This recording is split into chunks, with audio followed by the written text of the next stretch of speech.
Yo, it's me, Hito. My, how the time flies, doesn't it? My latest video lies back over 3 weeks already. But oh well, today I bring you my first review of Date A Live Season 4. Okay then, how will it go? I will basically break down all episodes separately, and at the end I will rate and review the season in aspects of storytelling, animation, characters, etc. Spoiler warning for everyone who hasn't watched the season yet. And now, let's go! Season 4 starts off directly with the consequences from Season 3 and doesn't waste any time to introduce the new spirit who's supposed to get us into the new season, Nia Hanju. Also known as the captured spirit or the second spirit ever came into existence. After being rescued by Kurumi, we get a time skip and the fatal moment between Shido and Nia meeting. The first episode focuses a very lot on Nia and Shido to give the new season the kick into the right direction. Episode 2. After finding out Nia is only attracted to 2D characters, Shido and his spirits develop a plan to make her fall for him in form of a manga. The episode also kind of serves as a revelation for the original light novel book series, since Date A Live never had a proper manga to read. In this episode, they all create a manga about Shido's efforts and are calling it Shido Alive. I swear I laughed so hard at this since it was such an obvious reference, but I loved it. After completing the manga, Shido and Co are ready to compete against Nia at the Japan Expo. Episode 3. The manga is completed and ready to go out into public readers' hands. Yet Shido and Co at first have trouble selling their new hot manga hit, which is to expect when they compete against a manga writing legend like Nia. But they aren't unprepared, to say the least. Kotori plays out her trump cards, and to let the selling numbers rise, Kotori and all the spirits wearing, well, bunny outfits to attract more potential buyers. And Miku uses her popularity and status of a Japan-wide idol to draw fans to the expo to buy their manga. And so Shido convinced Nia to read his manga. But no happy ending is in sight, as Isaac arrives with Alan and Artemisia. Nia inverts and gives the spirits a pretty hard time. But having that moment of surprise, Isaac managed to whip out the Khalifa Nia inhabited and partly has the ability of Bizzlebob now. At the end, Shido manages to seal Nia. Episode 4. In Episode 4, the Nia arc already was completed and we're directly heading over into the Mukuo arc. The new spirit seems to live in isolation in space with her angel, which allows her to control dimensions and space. Of course, Shido wastes no time to meet the spirit, but gets immediately rejected after a deep convo between them. Wanna know more? Here's my video about this. So Shido and the Fraxinus develop a plan of how to seduce Mukuo, but getting caught off by Isaac, sending them into a different realm with Bizzlebob. Episode 5. Getting on to the next episode, well, it's basically a parody of classic fairy tales around the world, but still canon within the story, so, well, nothing major.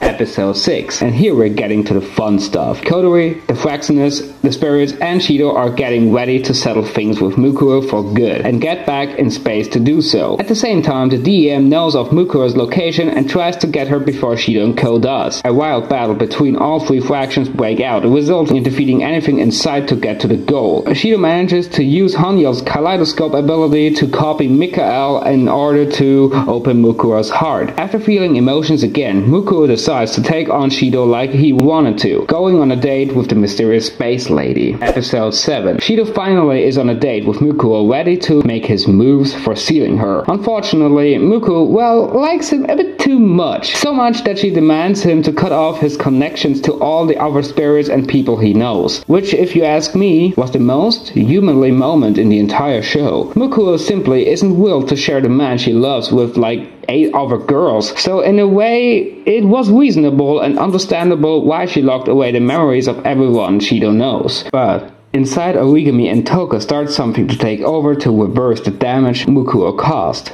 Alternative Origami and Inverse Turbo rise up once again. Inverse Toka wants revenge on Shido for humiliating her in the last fight they had in Season 2. And Alternative Origami convinces Mukuo and Inverse Toka into a date battle over Shido. Episode 8. Well, Shido surely has his hands full with dating 2 girls at once. Not only that, but on top of it, both of them are savage as fuck. Also, Inverse Toka, I never saw a more dominant and demanding anime character before.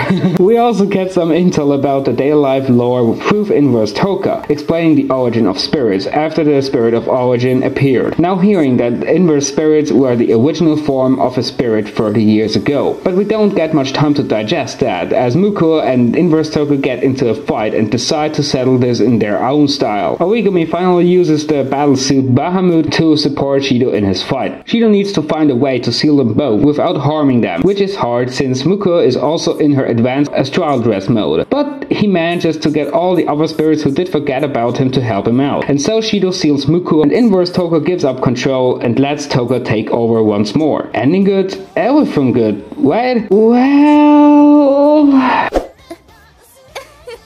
ごきげんよう、指導さん。お久しぶりですわね。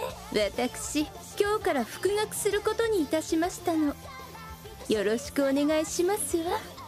Yeah, our old favorite psycho-seductive killer is back in game and decided to just like that attend school once again. This is the beginning of the all-over-the-place beloved Kurumi with Wayne arc. Shido talks to Kurumi, who admits she wouldn't mind entrusting her powers with Shido. After school they have a deep conversation of what to do, and then it's decided. A date battle shall decide over their fate. Just before they really got into the woods, Shido's vision flashed black, yet apparently this was just an imagination.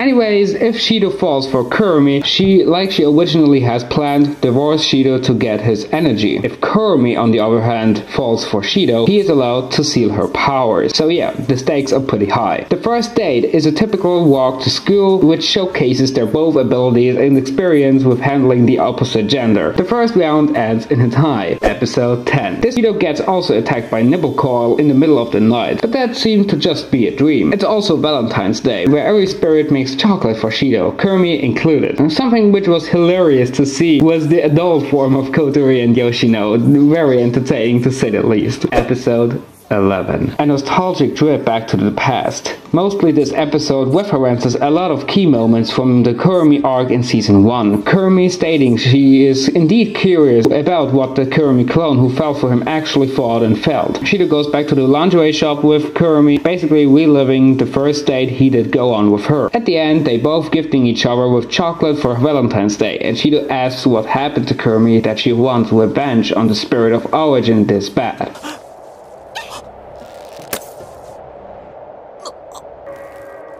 これでもですの。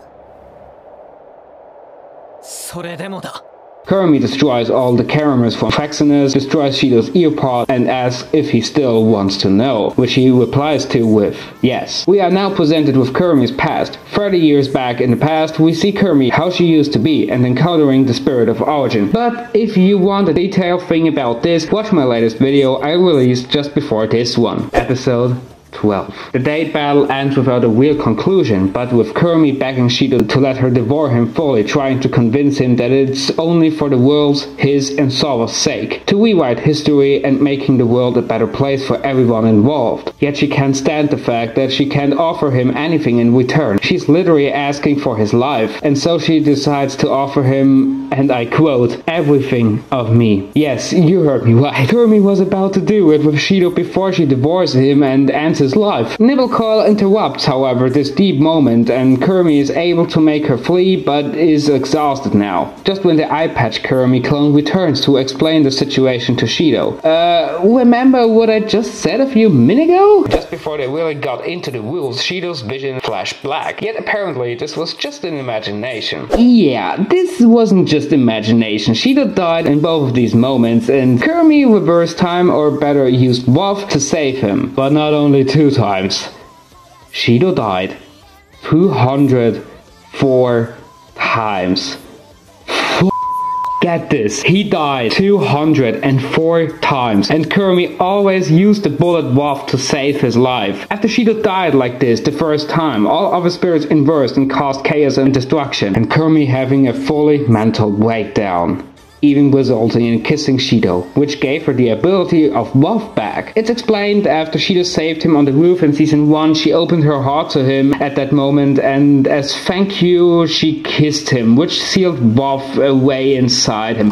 Don't ask me how, I make a theory on this one day, lol. Ending off the season with a bang, the identity of the Spirit of Origin and the announcement of season 5. Okay, oof, that was quite a lot. Okay then, so what has improved and what is still there needing to get improved? Let's start with the storytelling. The storytelling is handled pretty much like in the previous seasons. There was and still is nothing more that Geek Toys was thinking to add or something. Yet compared to the season 3 storytelling, season 4 sadly, in a way, partly lost those organic transitions from one arc to the other. But only partly. The transition from Mukua arc to Kurumi with Rain arc was great and handled like in season 3, but overall the storytelling stayed true to the most important rule. The only thing worth writing about is the human heart in conflict with itself. Now, moving on to the animation. Geek Toys' animation style is quite different from all seasons released so far. It's much more colorful and also less detailed than season 1 and 2, for example. The facial expressions look a lot more generic and replaceable, to be honest. But for me personally, that isn't such a big deal. But I of course am a bit disappointed that Geek Toys didn't put more detail and effort into the facial expression of each character, something AIC Plus and production IMS did to a shockingly good degree. And the action scenes...